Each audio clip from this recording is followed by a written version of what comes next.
Amigos de Consulta, ¿cómo están? Tenemos hoy una invitada muy especial, a la presidenta municipal de Puebla. Presidenta, ¿cómo está?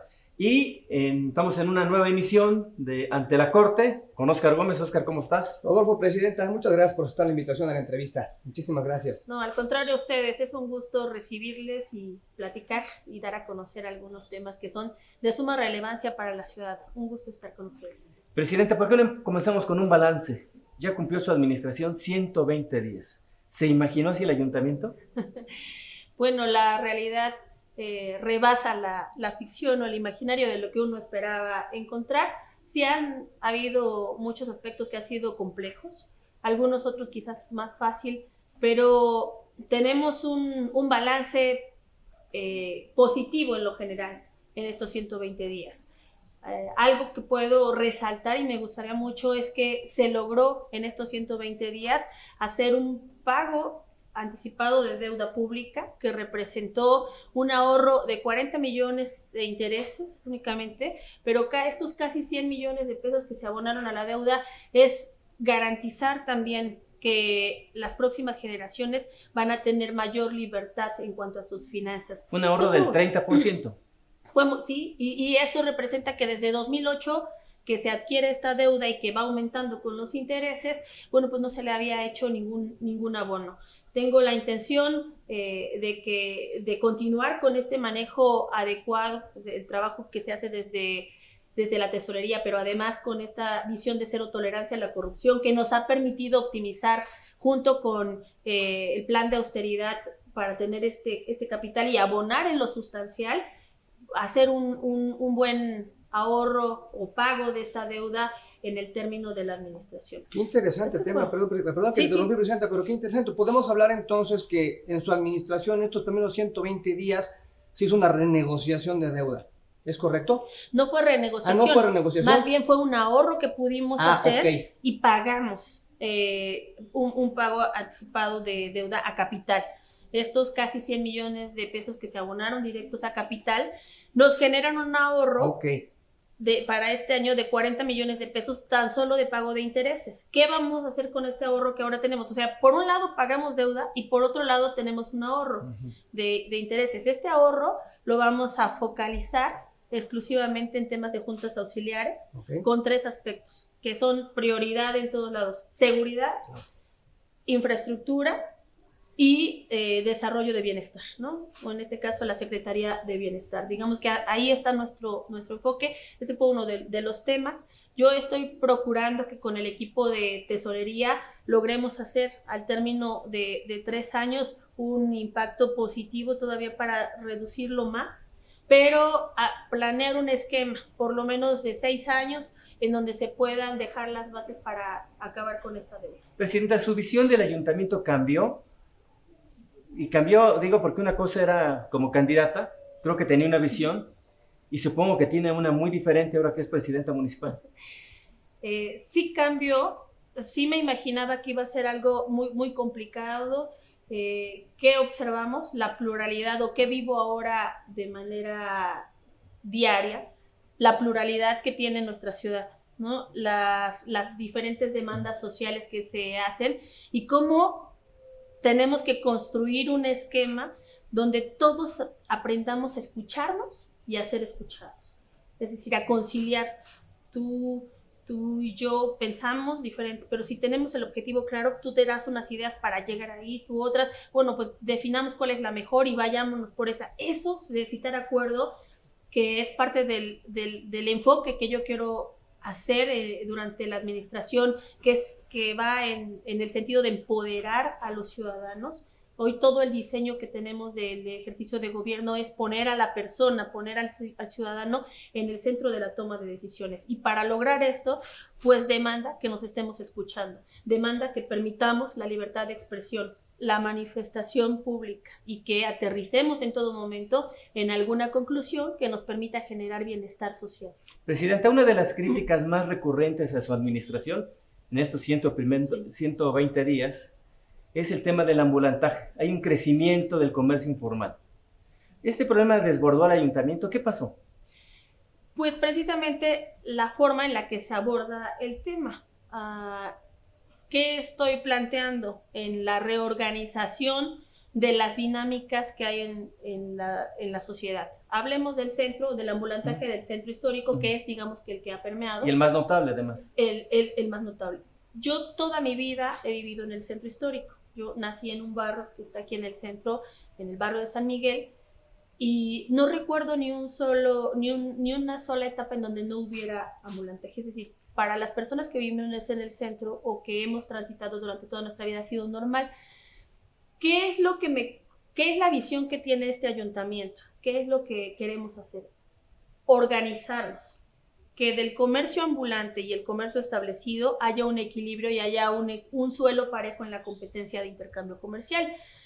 Del comercio ambulante hay comercio formal e informal. Me interesa que el que es informal esté dentro de la formalidad y que el comercio que es ambulante sepa que se tienen que respetar, bueno, tanto el establecido como el ambulante, que se debe de respetar el libre tránsito, que no se debe dañar patrimonio cultural, es decir, la propia infraestructura de nuestro centro, y que debemos de mantener un orden y una limpieza de la zona en donde estamos trabajando. Históricamente, el tema del ambulantaje han sido economías de subsistencia, es decir, no se ha solventado la parte económica hacia algunos grupos de la población y busca de qué manera, pues aunque sea preparo esto y lo vendo, lo salgo a vender afuera de mi casa, en las calles, en el centro. ¿Qué es la visión que hoy tenemos? Que dejen de ser economías de subsistencia. Ayudarles a dar elementos para que sepan que el cumplir con la autoridad en la base legal les da también oportunidades de inversión, de reinversión, de créditos, de otra dinámica financiera que va a fortalecer a su propio proyecto. Pero no solamente eso, sino hemos tomado a bien hacer una mesa de trabajo y sentarnos con los diferentes actores, es decir, con los comerciantes establecidos para escuchar cómo ha sido la dinámica y el cambio que ha ido teniendo el centro. Hace muchos años había gente que habitaba el centro histórico, por lo tanto la dinámica también era distinto. Hoy ya no, hoy pareciera que se empiezan a adoptar algunas casonas para hoteles, para restaurantes, pero entonces los habitantes ya no, va cambiando. ¿Qué queremos? Repoblar. ¿Qué queremos? Que esa repoblación que se haga no caiga en una gentrificación, es decir, que termine excluyendo a los habitantes originarios del centro o a nuevos habitantes, pero bajo un esquema de inclusión. Ya tenemos, digamos que esta parte de mesas de trabajo con el comercio establecido, participan regidores, participan regidoras, participan algunos otros ciudadanos académicos para tener esta construcción, y esta semana ya empezamos con desde Gobernación, con los diferentes representantes de las organizaciones ambulantes. Siempre desde un inicio hemos tenido esas pláticas, pero ahora no va en el sentido de que te doy tanto, pero quítate de acá para que no te vean, o te doy tanto y vete para allá, sino vamos a trabajar en estas zonas y necesitamos hacerlo con orden. ¿Cómo lo han tomado los representantes en estas mesas de trabajo, comenta presidenta, del comercio establecido? Lo pregunto porque al hablar de una competencia, un piso parejo, pues por lo menos en la teoría suena un poco difícil el hecho de que haya una competencia pareja cuando una persona tiene que pagar una renta a un local, tiene que pagar prediales, tiene que pagar empleados, impuestos, todos los permisos que hay que sacar para dar de alto un negocio en cualquier lugar del país, y la otra persona llega y se pone enfrente pues sin todos estos requerimientos y sin todos estos costos fijos, claro, que el costo fijo es el que mata el negocio y que requiere un capital de trabajo para estarlo solventando. ¿Cómo lo han tomado? ¿Qué le han expresado en estas mesas respecto a este piso parejo? ¿Cómo hacer ese piso parejo en realidad? ¿Les van a exentar impuestos? ¿Les van a agilizar permisos? ¿Qué se ha platicado? Si nos puede dar un adelanto de estas pláticas. Son varias cosas y yo creo que va a resultar sorpresivo. 6 puntos que plantearon, digamos que diferentes representantes del comercio establecido. Uno es que se hiciera una medición adecuada de cuántos comerciantes ambulantes hay en el centro, que es una visión que traigo, que hemos venido construyendo, de levantar un censo. Ese es un buen punto de partida. ¿Con cuántos ambulantes entró a la administración? Pues había un padrón. Y ese padrón, que esa es una de las cosas que observamos en la entrega y recepción, que no toda la información está solventada. Es decir, que nosotros creíamos que tenemos un padrón, pero el padrón no está actualizado. Es decir, teníamos un padrón, O sea, ¿el padrón no es real? de hace 2 años, se va medio actualizando con algunos pagos que se ven registrados, pero no es el real. Y no deja de haber esta sorpresa de que algunos líderes, quizás de organizaciones, quieran ocupar de más, ¿no? De hecho, los han ocupado. Eso es lo que no queremos, eso es lo que no queremos, eso lo han ido ocupando además históricamente y no deja de haber, no soy una organización de tantos y entonces necesito tantos. Bueno, aquí tenemos este espacio y en este espacio debemos de caber de manera organizada. Entonces vamos a levantar un censo para conocer la dinámica real que hay en el comercio ambulante. Por supuesto, identificaremos qué porcentaje es formal y qué porcentaje es informal.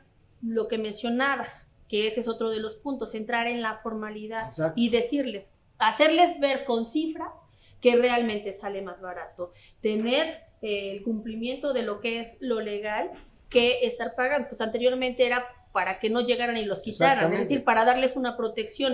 Como nosotros no tenemos la visión de llegar a agredir a nadie ni de quitar, sino de que se respete la ley, de que todos lo hagamos de una manera ordenada, no requieren ya de esta parte.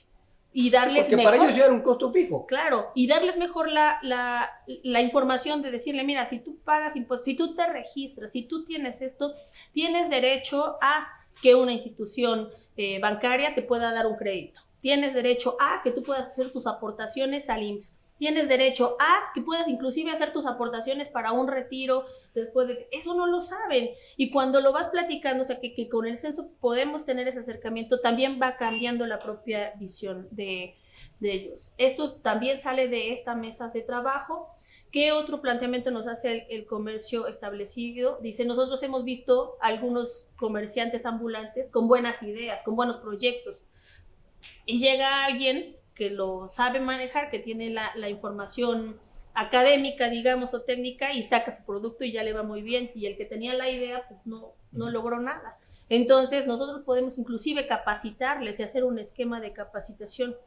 Ahora, con el comercio establecido, por supuesto, darles las facilidades también y las ventajas para que esta descompensación histórica que ha existido, bueno, hoy les permita también impulsar el desarrollo de sus establecimientos, que por diferentes dinámicas quizás bajó o mermó. Hoy, en este esquema pues también de regularizarnos, porque también hubo algunos que dañaron fachadas, que pusieron espectaculares de más en zonas del centro, que terminan modificando fachadas, que son dentro del catálogo de patrimonio. Bueno, pues hoy ver cómo vamos a reorganizar también esa parte y hacer que cumplamos. Presidenta, ¿en qué fecha podríamos ver resultados en materia de ambulantaje? O sea, ¿cuándo podríamos ver una disminución sensible del comercio informal en las calles del centro histórico? O su organización, que ya sea visible. Entiendo que estas pláticas que están teniendo lo que buscan es, como me imagino, como cuando ves en otros lados que los domingos se ponen estos tianguis muy bonitos, bien organizaditos, y en el que se ve todo muy lindo, y están llenos, de hecho, los sábados y domingos. Eso es a lo que se aspira. Lo pregunto porque en ese sentido, no sé si su administración también esté generando un estudio de los giros, porque pues la oferta y la demanda no se equivocan, ¿no? Sí. Si de repente ya hay muchos giros similares, pues cuando hay demasiada oferta y la demanda no se compensa, pues el precio cae, todos pierden y entonces se hace un desastre económico. No sé si todo esto que comenta Rodolfo, no sé si en ese sentido lo dices, ¿cuándo vamos a poder ver ese orden del ambulantaje o esta regularización del ambulantaje? Porque por lo que entiendo de lo que nos dice, no se va a terminar, sino más bien se va a formalizar, ¿es correcto? Eso es correcto. Porque históricamente y ancestralmente la dinámica de intercambio ambulante en las calles, el marchante o la marchante, ha sido desde épocas prehispánicas, ¿no? Es decir, después una dinámica precolombina y bueno, ahora en lo urbano está así. Por eso he dicho que nos hemos reunido con diferentes actores. Los académicos, por supuesto, nos dan esta pauta. Y entonces las decisiones o las acciones tienen que ir en función a cómo existimos. No desaparecer, ¿no? Me incomoda porque, a ver, ¿qué pasa, no? ¿Cómo nos vamos a ordenar? ¿En qué tiempo? Bueno, pues ya se está viendo algunos cambios, es decir, tenían que conocernos y conocer esta dinámica. ¿A qué nos enfrentamos cuando llegamos? A que se cierran, a que se enconchan, porque a ver en qué momento llegan con el garrote y me quitan, a ver en qué momento llega la policía y nos truenan. Que se enconchen, eso es muy tabasqueño. Pero es real, o sea, sí cuando te lo plantean ellos, que están esperando a ver a qué hora vas a soltar el garrote, y cuando les dices, espérate, no hay garrote, no faltan aquellos que quieren abusar de que no hay un garrote, pero por otro lado empiezas a hacer conciencia social. Lo mismo opinaron el comercio establecido. Una cosa que mencionaron es, por favor, no violencia. Nos han tocado tantos enfrentamientos históricamente que eso no queremos.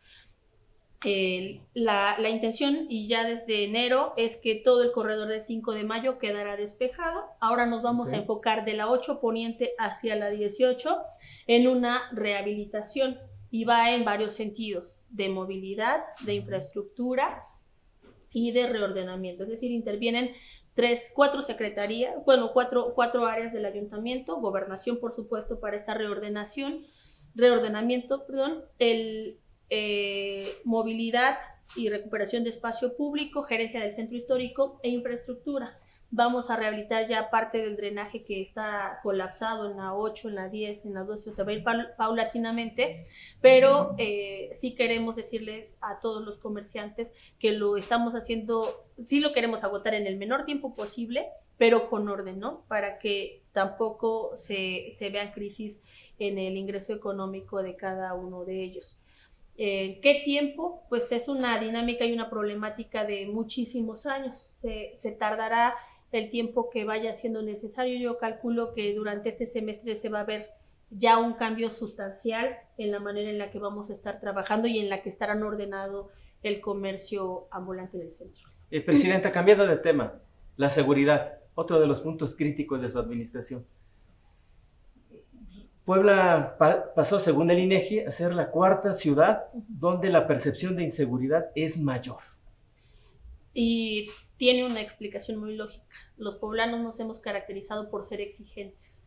Y entonces en la percepción es lo que tú percibes. ¿Y qué esperas? Pues que las cosas salgan muy bien. Entonces tu demanda, obviamente, y tu nivel de exigencia es alto. La percepción es lo que siente la gente que merece, lo que tiene, y entonces ¿qué merezco? Eso es. ¿En qué nos estamos enfocando? En las cifras duras, ¿no? También estadísticamente en las cifras duras. ¿Cuál es la cifra dura que nos interesa? La incidencia delictiva, es decir, los números de delitos que ocurren, que esto es fuera de lo que es percepción, sino ahí nos vamos con la parte de la realidad. La seguridad objetiva contra la seguridad subjetiva. Exacto, ¿no? Entonces, por supuesto que en función de que esto vaya saliendo bien, la percepción también va a ir cambiando, ¿no? Van de la mano. Pero entonces nos vamos con la parte objetiva. Y los tenemos que ir midiendo, porque si no mides, si no te evalúas, no sabes si lo estás haciendo bien y si vas por el camino correcto. Pues la dinámica de inseguridad a nivel nacional creció impresionantemente. Es decir, no es algo que nosotros hayamos generado, sino más bien algo que se heredó, y no de un año ni de 3, sino de por lo menos 12 años hacia acá, que se detonó a nivel nacional.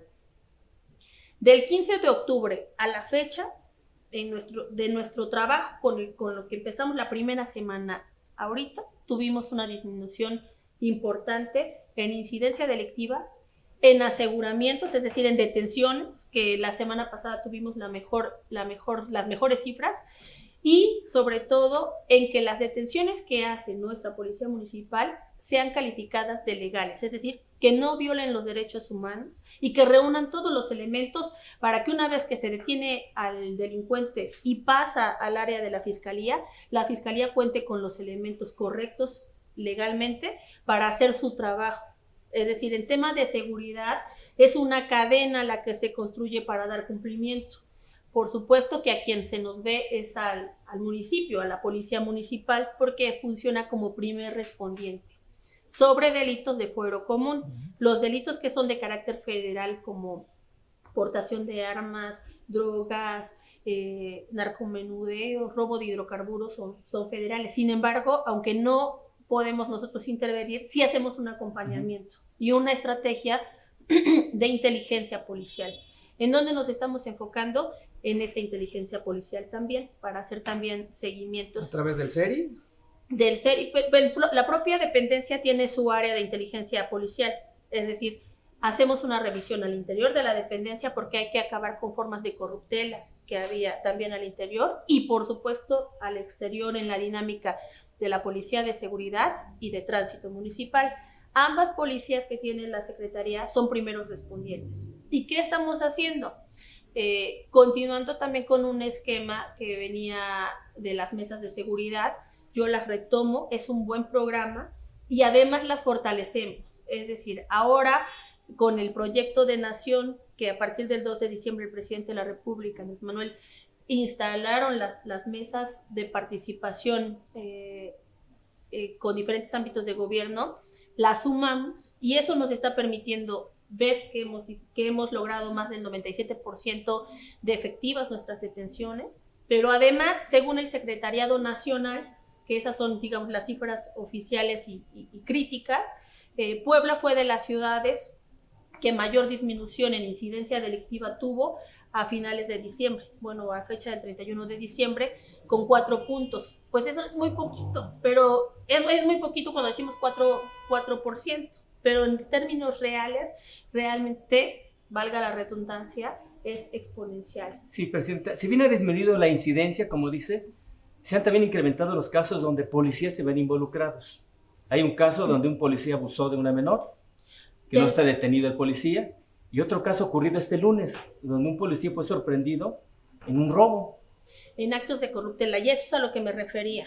Y a nivel nacional, ahora que tuvimos reunión con el secretario de Seguridad, Alfonso Durazo, planteaba la limpieza que se tiene que hacer al interior de la dependencia. Por supuesto que no vamos a permitir ni a tolerar que delincuentes escondidos en el uniforme de policía se estén denigrando el trabajo de muchos otros policías que tienen la vocación de servicio y que están dando cumplimiento. Nosotros mismos, la propia secretaria de Seguridad Pública del municipio de Puebla. Entonces, todo el peso de la ley contra quienes cometan estos actos de corruptela. Si son policías, si me toca a mí, ahí están. Y los pondremos a disposición de la autoridad competente para que se haga el seguimiento. O sea, hay la garantía de que ese policía que abusó de esta... Va a recibir sus... Por supuesto que sí, pero no solamente. Yo le he comentado a la secretaria que no escatime en recursos para limpiar todo y sancionar todas las faltas de corruptela al interior, pero también darle la certeza a la gente. Si hay un policía corrupto, si hay un policía que está haciendo mal,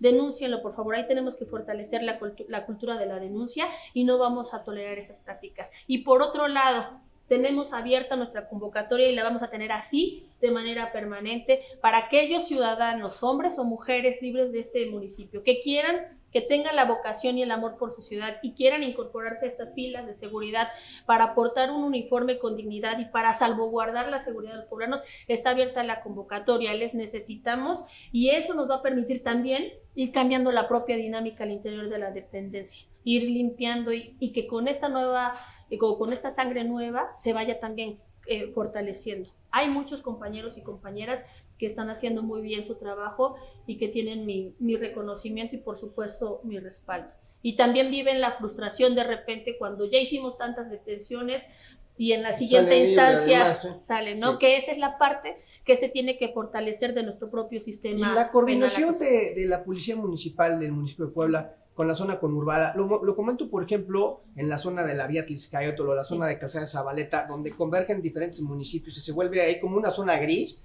Y entonces todo el mundo se echa la pelotita, ¿no? ¿Qué es Cuautlancingo? ¿Qué es San Andrés? ¿Qué es San Pedro? ¿Qué es Cuautlancingo?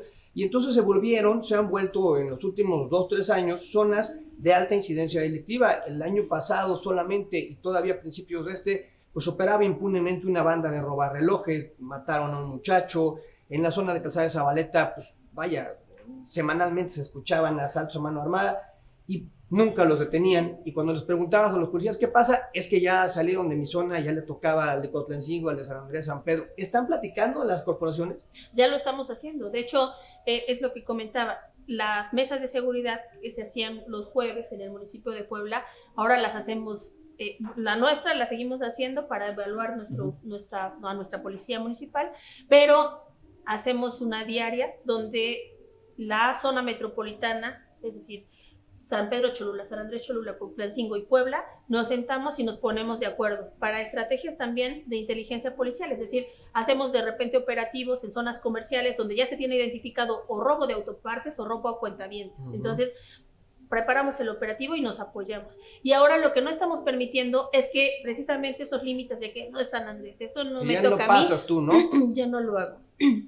Sí, respetando la cuestión jurídica, claro, en cuanto a quién le corresponde darle el seguimiento, pero el acompañamiento para dar respuesta no estamos permitiendo que haya límite, ¿no? Que haya una barrera que nos impida participar, que es lo mismo que estamos haciendo también con la Policía Estatal, que es lo mismo que estamos haciendo con Serena, con esta integración de Guardia Nacional que se pretende hacer, con la Fiscalía, con Policía Federal.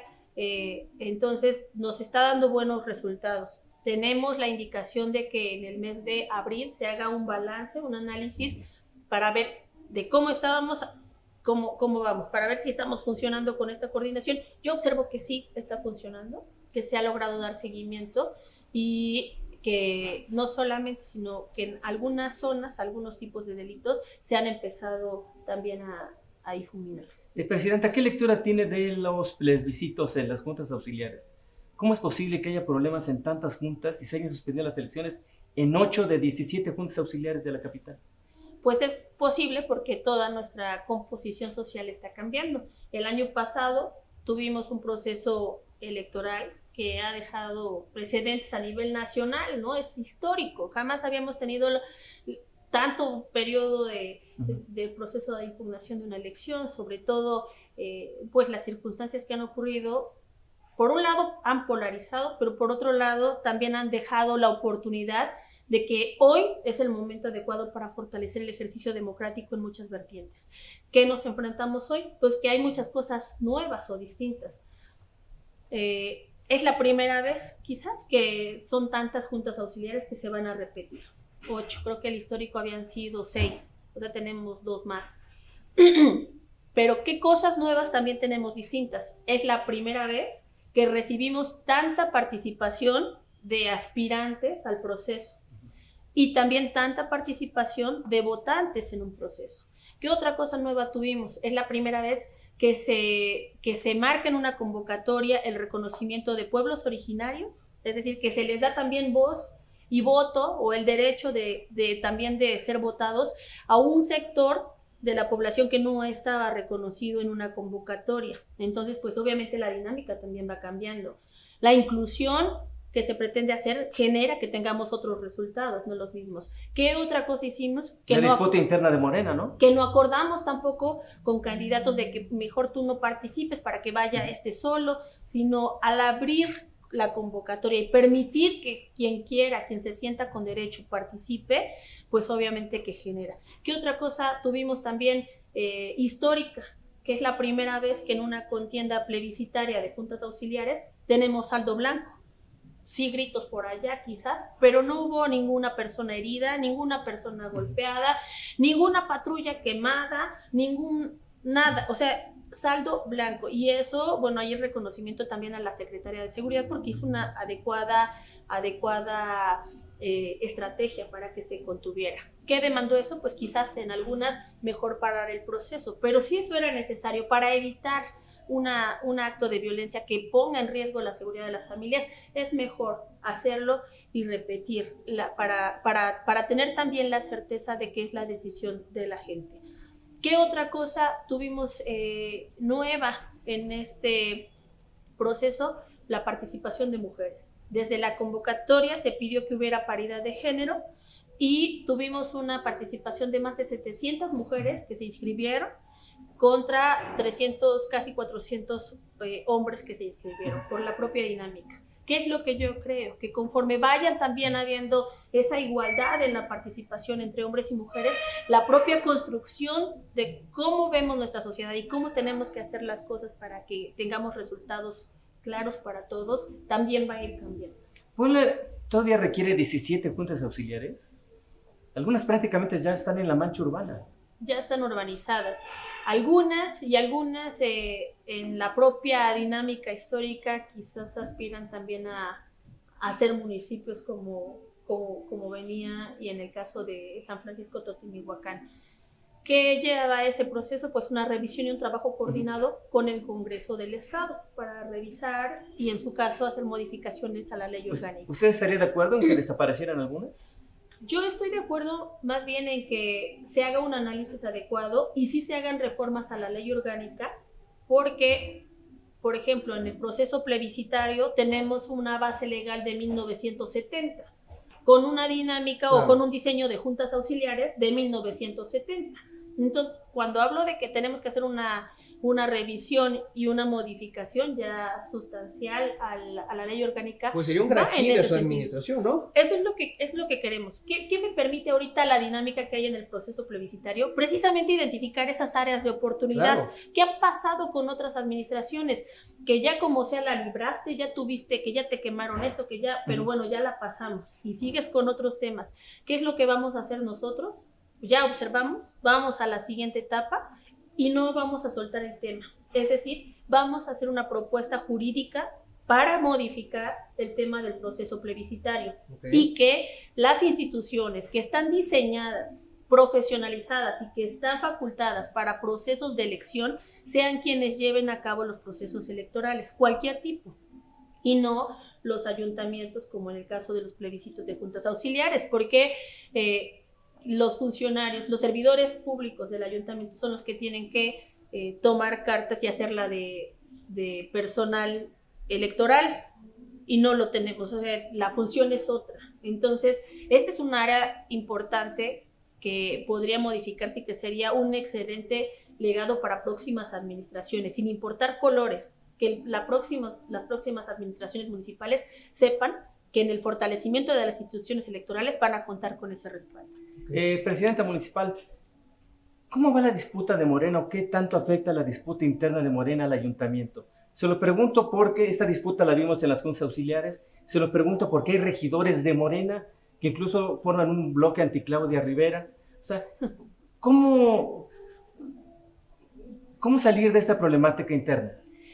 Rodolfo, yo recuerdo la primera vez que nos conocimos y que me entrevistabas de cómo se estaban eligiendo a los regidores, y te decía, hay una comisión de elecciones donde todos los que aspiran a ser regidores se podrán registrar y se van a seleccionar, y me comentabas, ¿cómo? O sea, tú no vas a poder decidir quién te va a acompañar, y le decía yo, no, yo no lo decido, lo decide una comisión. Bueno, pues eso es algo nuevo, eso es algo también histórico de la construcción de esta nueva política que queremos impulsar.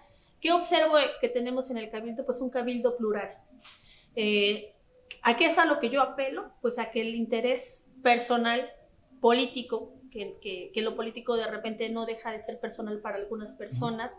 En mi caso no es así, porque yo no aspiro a una carrera política, yo aspiro a hacer las cosas bien en el ejercicio de gobierno. Para eso me dieron la confianza histórica también en la votación de presidentes municipales, ¿no? Entonces ese honor que hoy tengo, pues me corresponde y me obliga a hacer las cosas bien en el ejercicio de gobierno y no en una carrera política. Pero apelo a todos los que son regidores y regidoras a que hagamos un trabajo por el bien colectivo. Pueden estar de acuerdo con Claudia o no, pero Claudia representa ahora una institución, un área constitucional, que es la figura de presidenta municipal. Y la presidenta municipal de Puebla está en un proyecto de nación que va alineado con el proyecto estatal y con el proyecto nacional. Es decir, es un programa de trabajo.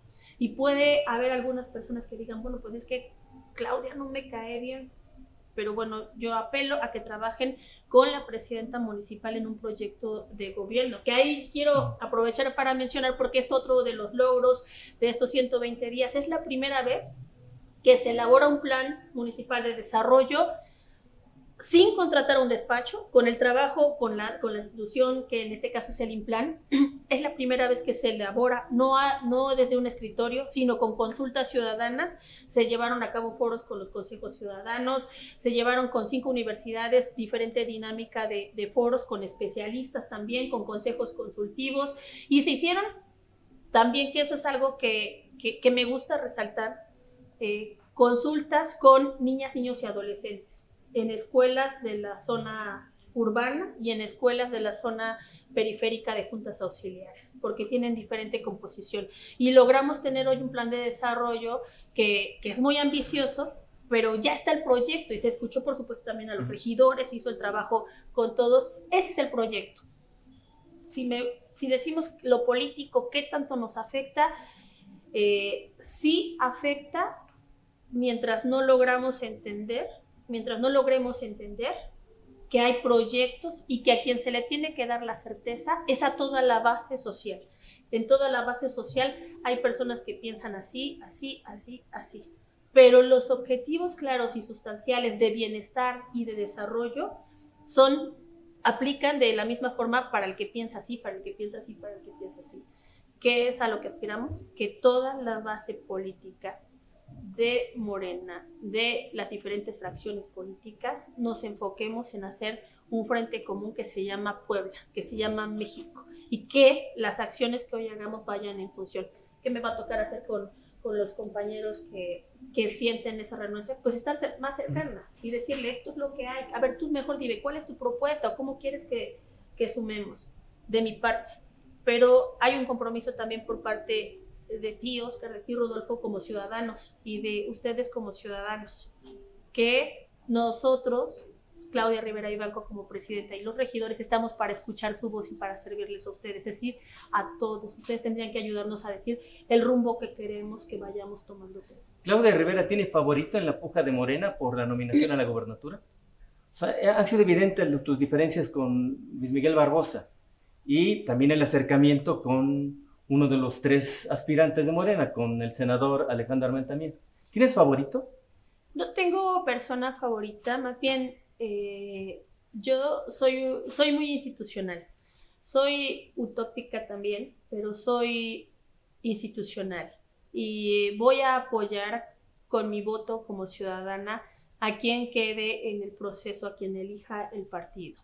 Pero en este proceso, por supuesto que como partido, digamos que ahí voy a hablar un poquito más de lo político, Morena como partido tiene un máximo órgano de toma de decisiones que es el Consejo Estatal de Morena.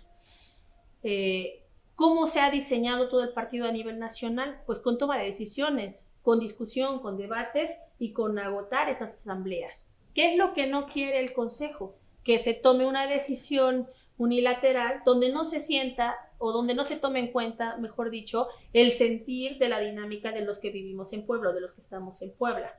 En estas circunstancias, durante todo el proceso electoral de 2018 y después los meses venideros, se llevaron a cabo dinámicas que polarizaron inclusive la opinión al interior. ¿Qué es lo que necesitamos? Pues subsanar.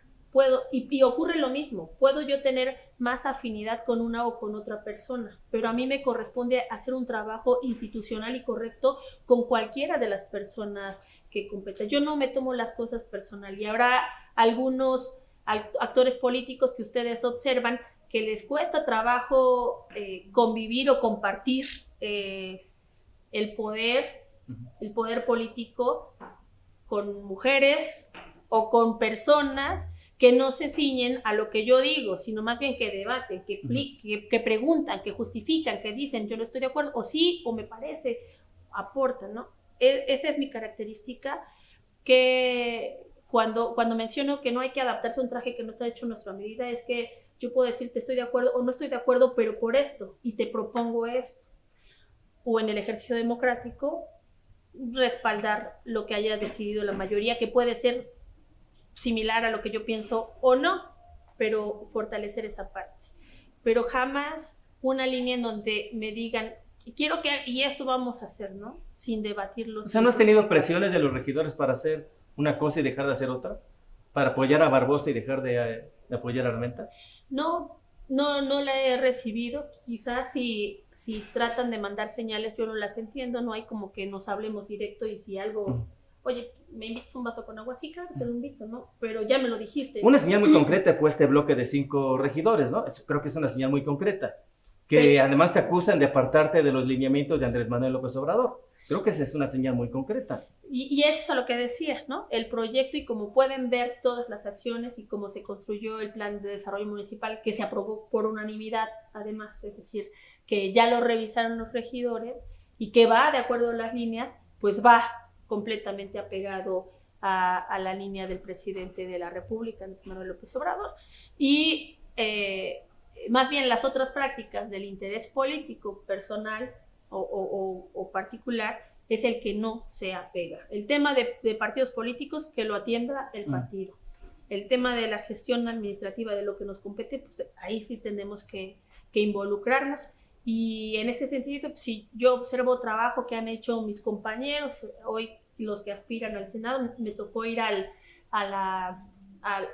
informe de la senadora, me parece que va por buen rumbo. Me ha tocado ver y tener mesas de trabajo con el senador, y también veo que ha sido muy bueno su trabajo, que no ha dejado de mantener cercanía con la gente, y creo que eso no, o más bien que ninguno requiere mi respaldo, sino el propio respaldo que ellos, por su trabajo, por su visión, por la forma en la que se han dirigido con los diferentes sectores de la sociedad, se han ido ganando. Y bueno, reitero que yo trabajaré de la manera que se tiene que trabajar, muy institucional, con quien corresponde. Y Claudia, te lo tengo que preguntar, ¿no temes un cabildazo en esta pugna interna de Morena y este bloque de regidores que te juega las contras? ¿No temes que si Miguel Barbosa fuera el candidato de Morena y fuera el gobernador, te dieran un cabildazo? Pues no lo temo. Me parecería que sería, si eso ocurriera, una decisión errónea. Es decir, imagina el mensaje que le estás dando a la sociedad. Ya serían las prácticas contra las que venimos luchando durante todos estos años. Es decir, se hizo una gran lucha para cambiar formas de gobierno y de ejercicio político, de imposición, de control, de amenazas, de secuestro. Eso fue una gran lucha, y en Puebla la vivimos. ¿Confías en los principios de Y la ahora, cuarta transformación, Por entonces? supuesto que sí, por supuesto que totalmente. Entonces yo no creo, ni siquiera lo veo cercano. O sea, sería un desatino si alguien quisiera propiciar una práctica de esa manera, ¿no? Porque represento como persona y como autoridad el resultado de esa lucha, por lo menos de los que llevamos estos 12 años como fundadores de un proyecto, de un movimiento, el cambiar la dinámica de la política tradicional y que sean cada vez más ciudadanos los que estén en la toma de decisiones, en el ejercicio de gobierno. Presidenta, finalmente, entiendo que este lunes por la noche viaja a Viena a un coloquio internacional de Ciudades Patrimonio. Ahí es algo muy importante, que yo creo que debemos de sentirnos tan orgullosos. En todo el continente seleccionó este Consejo de la UNESCO a 2 ciudades. Una fue Quito y la otra fue Puebla. Es decir, ni siquiera nosotros tuvimos que... Nos están seleccionando por 3 temas fundamentales. Puebla tiene 3 categorías en UNESCO: la de Patrimonio Cultural de la Humanidad, Memoria del Mundo y Ciudad del Diseño.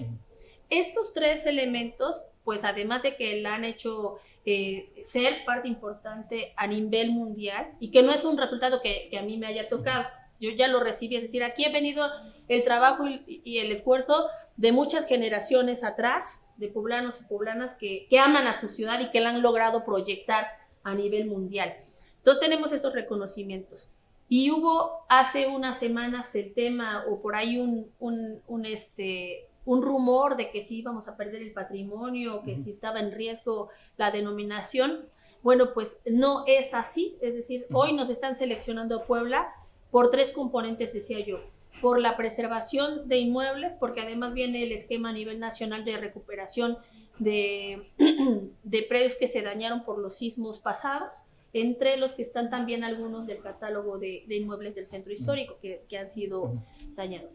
Entonces, esta dinámica de preservación y lo que estamos haciendo con la memoria histórica, la memoria del mundo, con el archivo. Con el archivo municipal, hoy nos logran esa invitación. La otra, que tiene que ver con proyectos sustentables de inclusión de la gente para que sean centros vivos y no solamente históricos, sino centros vivos. Y la tercera, la cuestión de igualdad de género, que también ha ido permeado desde la función que me toca a mí jugar como presidenta municipal ante los ojos internacionales. Y creo que eso es de suma relevancia porque uno de los principales objetivos de este coloquio es hacer un intercambio para el desarrollo de las comunidades del mundo, es decir, en beneficio de nuestro desarrollo económico también, con promoción cultural, gastronómica, turística. Y creo que eso es algo muy importante. Porque ¿Quiénes entonces, integrarán su comitiva? La gerenta del centro histórico y yo. ¿Solamente 2 personas viajan a Viena? Solamente 2 personas, pues algo me preguntaban porque se estilaba que siempre va una comitiva y quien te toma fotos, pero afortunadamente me toca ser también de una generación de las selfies, de llevar mi equipo, de hacer las transmisiones y las grabaciones, y creo que esa es la mejor forma. Yo me siento más cómoda y ya con la línea de austeridad que hace el presidente de la República. Por supuesto que viajaremos en línea turística y en vuelos comerciales. Y en vuelos comerciales, pero además nos están pagando los gastos, ¿no? Los gastos que haremos nosotros serán mínimos. La invitación nos las hace Viena precisamente porque está considerando a Puebla esta ciudad de suma importancia, y los gastos pues corren por parte de ellos. Pues, Presidenta, hemos tenido con usted hasta el momento ante la Corte la charla más extensa, muy interesante, y pues bueno, aprovecho para darle las gracias y aprovecho también para despedirme, hacer una pausa ante la Corte, porque he recibido una invitación para integrarme a la administración pública en un perfil técnico, que es lo que yo hago, y pues por objetividad de este medio, por objetividad de consulta y la credibilidad que tiene, pues haré una pausa en lo que cumplo con este encargo, y aquí me recibes de regreso, Rodolfo. Por aquí tienes puertas abiertas, Oscar. Presidenta, muchas gracias. No, pues a ustedes, felicidades, Oscar, en tu nueva encomienda, porque ahora tendrás como ciudadano tu demanda social y como servidor público la oportunidad de incidir en mejorar algo de lo que ha sido una demanda social. Y yo estoy para servirles. Muchas gracias, Presidenta. Se hizo extensa porque pero había muy muchas interesante, cosas que hablar, hay muchos temas. y estoy a la orden para que tengamos más charlas y demos a conocer esta información. Pues muchas gracias. Gracias. Gracias. Rodolfo, Gracias, Presidenta. Oscar, y Gracias, felicidades. muchas gracias. Gracias.